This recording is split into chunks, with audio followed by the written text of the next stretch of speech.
Sherlock Holmes, A Case of Identity. "My dear fellow," said Sherlock Holmes, as we sat by the fire in his house at Baker Street. "Real life is infinitely stranger than anything we could invent. If we could go out of that window, fly over this great city, gently remove the roofs of houses, and look at the peculiar things that are happening, the strange coincidences, the plans, and the wonderful chains of events, we would discover things much more interesting than in books." "But I do not believe it," I answered. "The stories in the newspapers are never very interesting. In fact, they are always very boring." "That is because," said Holmes, "newspapers always repeat the official reports of magistrates and police reports.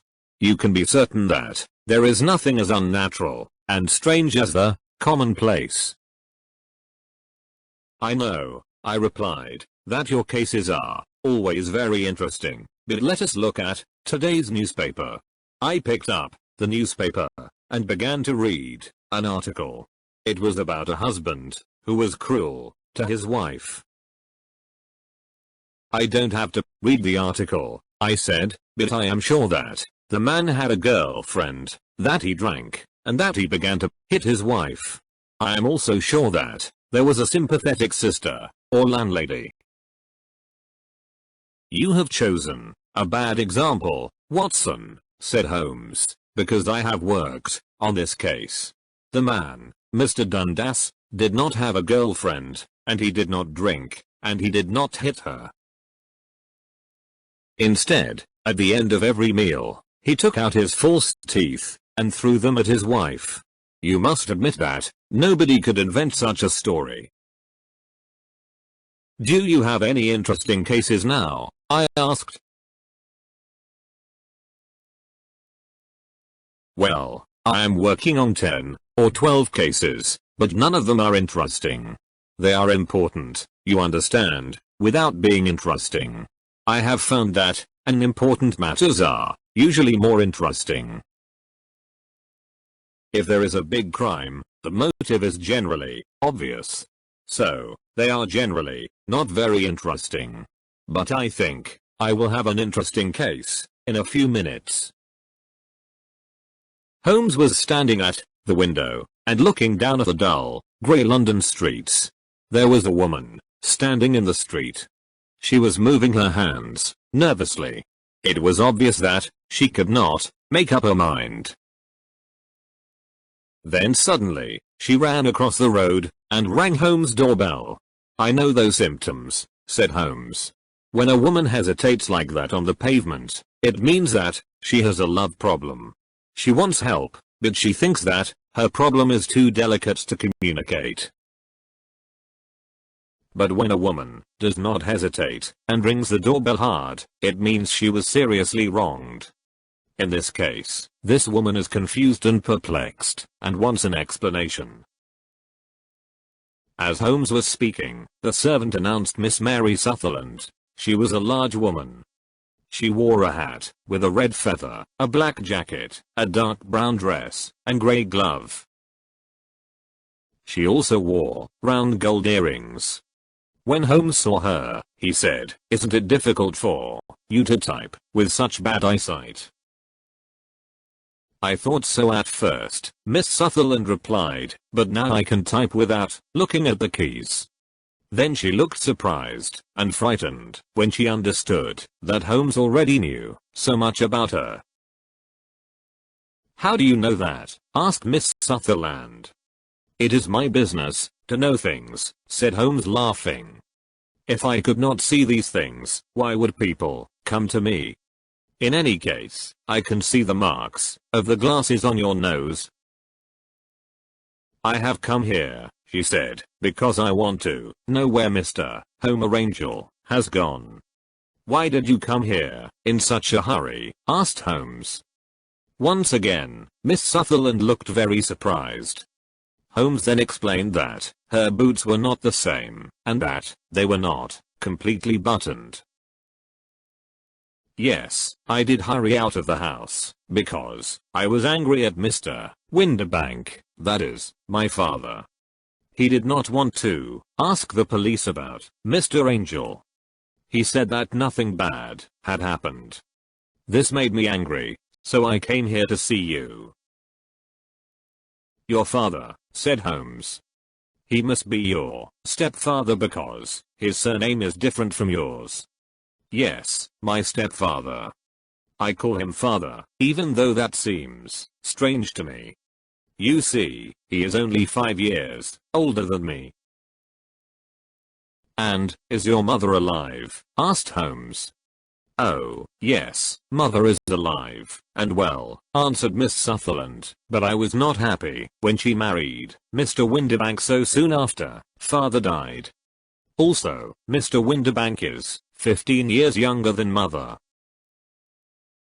Father was a plumber, and had a good business, and when he died, mother continued the business. But when she married Mr. Windibank, he made her sell it. Do you live on the money from the business? Asked Holmes. Oh no, replied Miss Sutherland, I inherited some money from my uncle. I cannot touch it, but with the interest, I receive £100 a year.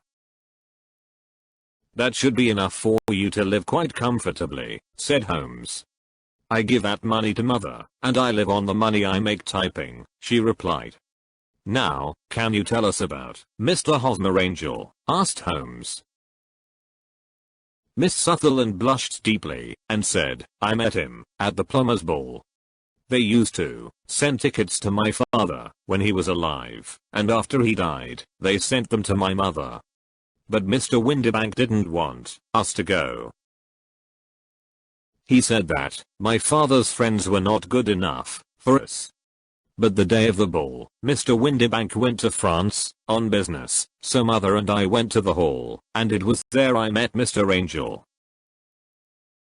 I suppose, said Holmes, that Mr. Windibank was very angry with you when he discovered that you had gone to the ball. No, not very, replied Miss Sutherland. He said that it was impossible to stop a woman when she really wanted something. And did you see Mr. Hosmer after the ball? Asked Holmes. Yes, but he couldn't come to the house when father was there. Father didn't want anybody to come to the house. So Mr. Hosmer said, we should wait until your father goes to France before we see each other. In the meantime, we can write to each other every day. Were you engaged to the gentleman at this time? Asked Holmes. Oh yes, Mr. Holmes. We were engaged after the first walk that we took. Mr. Angel worked in an office in Leadenhall Street. Which office? That's the worst part. I don't know. Then where did you send your letters? To the Leadenhall Street post office, where he got them. He said to me, the other workers in my office will make fun of me if they see my letters. I told him that I could type my letters like he did his. But he said, a typed letter comes from an impersonal machine and not from you. This shows how fond he was of me, Mr. Holmes, and the nice little things he thought of. It was most suggestive, said Holmes. I have always said that the little things are infinitely the most important. Can you remember any other little things about Mr. Hosmer Angel? He was a very shy man, Mr. Holmes. He always wanted to walk with me in the evening instead of during the day. He was very gentlemanly. Even his voice was gentle. He told me that he had a bad infection of the tonsils when he was a child, so he had to whisper. He always wore elegant clothes. His eyes were weak, just like mine, and he wore dark glasses against the sun. Well, what happened when Mr. Windibank returned to France? Asked Holmes. Mr. Angel came to my house and said that we should get married before father returned.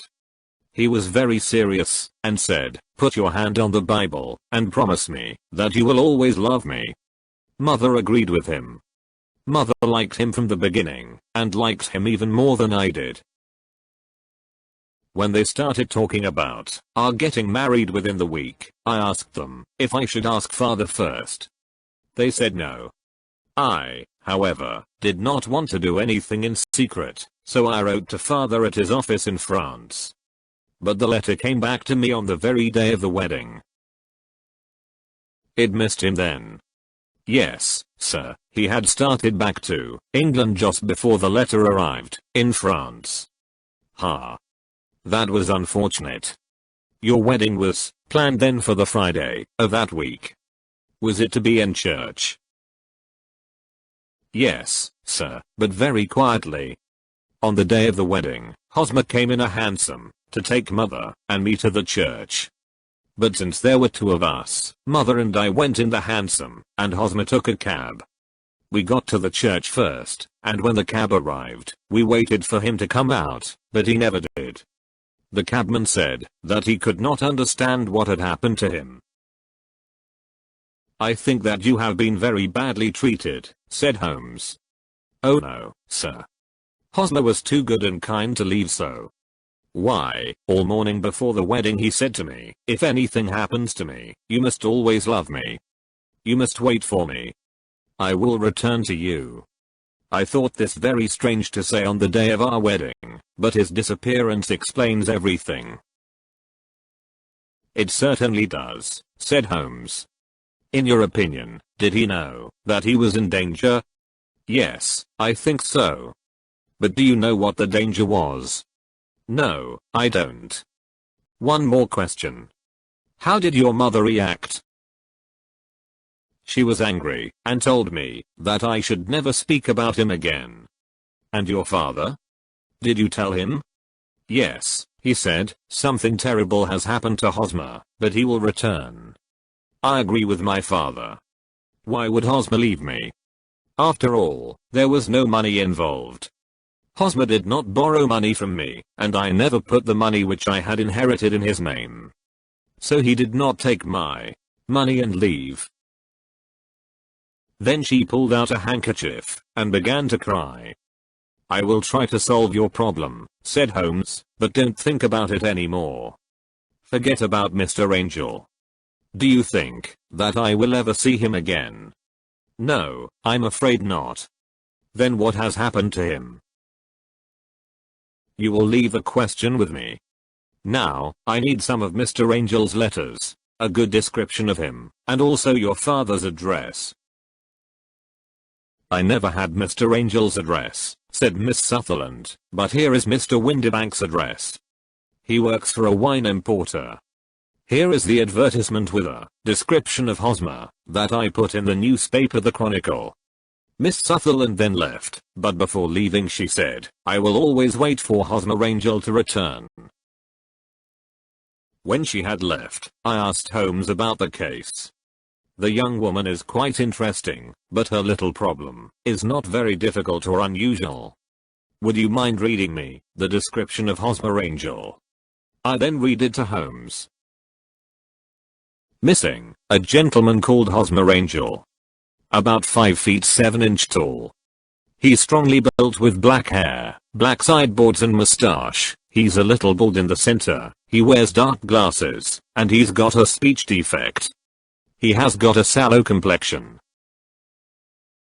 He was wearing a black coat, black waistcoat, grey trousers, and brown boots. Please contact Miss Sutherland etc. etc. That is enough, said Holmes. Now look at these letters which Hosmer wrote to her. What do you see? They are typed, I said. Not only that, but the signature is typed too. The point about the signature is very suggestive. In fact, we can call it conclusive. Of what? My dear fellow, can't you see how important this fact is to the case?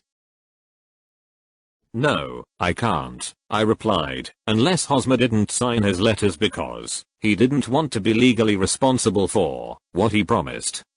No, that was not the point, said Holmes, but now I will write 2 letters, which will solve this mystery. One of the letters is to Mr. Windibank's firm in the city, and the other one will be to Mr. Windibank himself. to ask him to come here, to meet us. Tomorrow evening at 6 o'clock. A few minutes before 6 the next day I returned to Baker Street. When I walked in, Holmes was doing chemistry experiments. "Well, have you solved it?" I said as I walked into the room. "Yes, it was the bisulfate of baryta." "No, Miss Sutherland's mystery," I cried. "Oh, that. I thought you were asking me about the chemistry experiment." There was never any mystery in the matter. The only problem is that the scoundrel did not do anything illegal, so he can't be punished. Who was Hosmer Angel, and why did he abandon Miss Sutherland?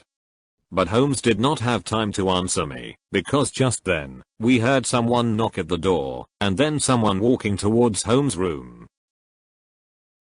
"This is the girl's stepfather. He wrote to me to say that he was coming," said Holmes. The man who entered the room was a strongly built fellow, without sideboards or moustache, with a sallow complexion, and he looked at us with a pair of penetrating grey eyes. He was wearing a black top hat. "Good evening, Mr. James Windibank," said Holmes. "I believe this is a typed letter that you wrote to me to say that you were coming here." "Yes, sir. I'm sorry that Miss Sutherland has troubled you about this little problem. Also, I don't like other people knowing about our family misfortune. Anyway, I don't think that you will ever find this Hosmer Angel." "On the contrary," said Holmes quietly, "I'm almost certain that I will find him." Mr. Windibank started violently and dropped his gloves. "I'm happy to hear that," he said. "It is a curious thing," remarked Holmes, "that a typewriter is just as distinctive as a man's handwriting. For example, in this letter of yours, I can see that this part of the A has a slight defect.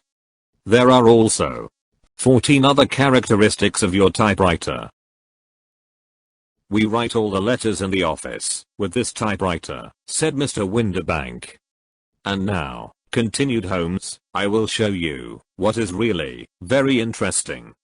In fact, I'm thinking about writing a book on the typewriter and its relation to crime." Mr. Windibank jumped out of his chair and picked up his hat. "I cannot waste time over this ridiculous talk. If you can catch the man, catch him, and let me know when you have caught him." "Certainly," said Holmes, walking over to the door and locking it. "I'll let you know that I have caught him."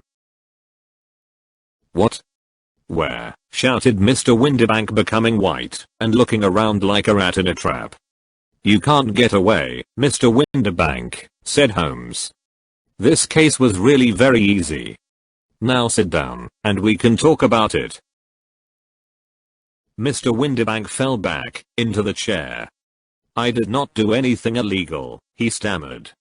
"I'm afraid that you are right. But, Mr. Windibank, it was a cruel, selfish and heartless trick." "Now, let us look at what happened," said Holmes. Then Holmes sat down and began to talk. "The man marries a woman older than himself for her money. He can also use the money of the daughter as long as the daughter lives with him and the mother. The daughter has a lot of money, so it is important not to lose it.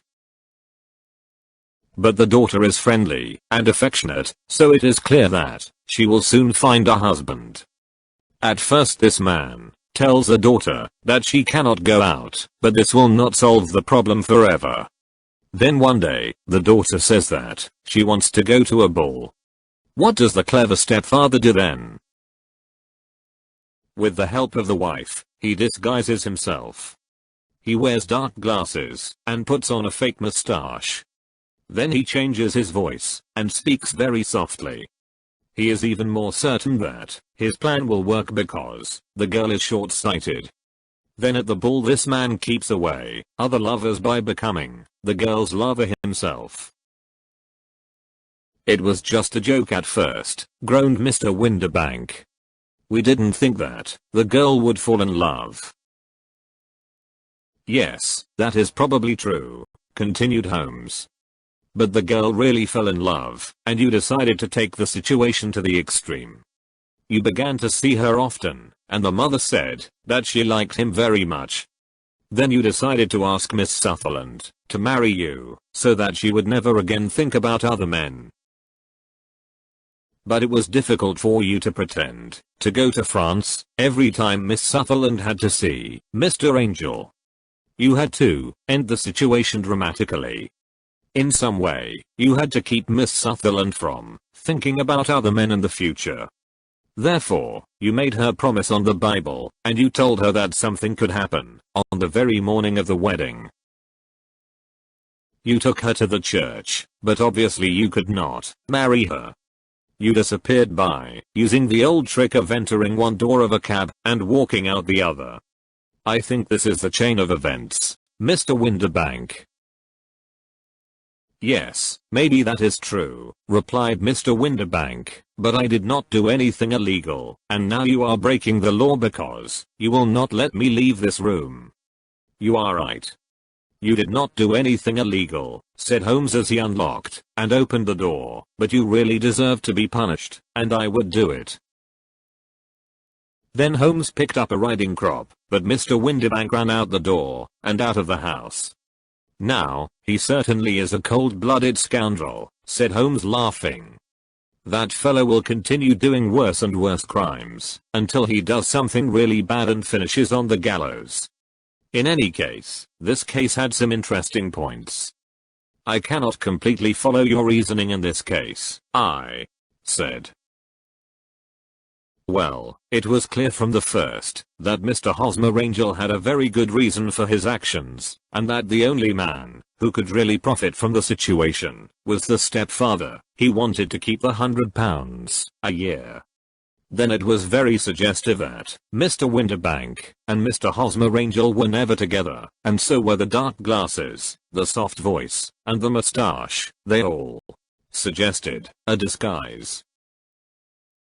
The final point was a typed signature. This made me think that the handwriting of the man must be very familiar to Miss Sutherland, and that, if she saw even a small portion of it, she would recognize it. And how did you verify these ideas? I asked. First I wrote to Mr. Windibank's firm. In the letter I described Mr. Angel after I had eliminated everything that could be a disguise, like the glasses, the mustache and the voice, and I asked them if they had an employee like that. They wrote back to me and said that I had described Mr. James Windibank. Then I wrote to Mr. Windibank to invite him here, and as I expected, he typed his reply to me. Then I compared his letter with the letters of Mr. Angel. Voiled it out. And Miss Sutherland? I asked. If I tell her, she will not believe me, replied Holmes. Maybe you remember this Persian saying, it is dangerous to take a tiger cub from its mother, and it is dangerous to take a delusion from a woman.